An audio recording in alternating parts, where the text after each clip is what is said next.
যতন করে বাঁধলি মাথা তাও যে বাঁকা সিথা।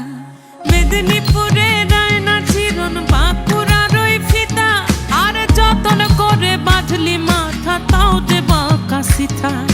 পেছ পাড়ি